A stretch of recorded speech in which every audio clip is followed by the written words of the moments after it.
আচ্ছা, খেয়াল করেছেন আমরা যখন পৃথিবীর কোনো মানুষের কাছে যখন আমাদের মনের জমাট বাঁধা ওজনটা নামাতে পারি না বা খুব একাকিত্ব ফিল করি, তখন নিজের অজান্তেই মাথা তুলে আকাশের দিকে তাকাই? কেন জানেন? কারণ মন যখন শব্দের কাছে হেরে যায় তখন সে এক বিশাল শূন্যতার খোঁজ করে। ঠোঁট যখন নড়ে না, যখন শব্দরা হারিয়ে যায়, তখন আমাদের দৃষ্টি কথা বলে। খোলা আকাশের দিকে তাকানোটা আসলে কোনো সাধারণ দৃষ্টি নয়, এটা একটা চিঠি।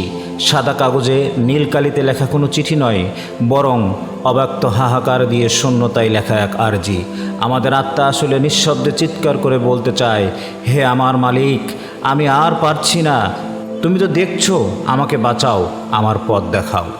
সাইকোলজির ভাষায় বিশাল কোনো কিছুর দিকে তাকালে মানুষের দুঃখগুলো হালকা হয়ে যায়, কিন্তু আধ্যাত্মিকতা বলে ওটা আপনার অন্তরের সাথে সৃষ্টিকর্তার মধ্যকার এক গোপন সাইন ল্যাঙ্গুয়েজ। যেন আপনি অনুভব করেন দুনিয়াটা আপনার জন্য ছোট হয়ে এলেও তার রহমত ওই আকাশের মতোই অসীম।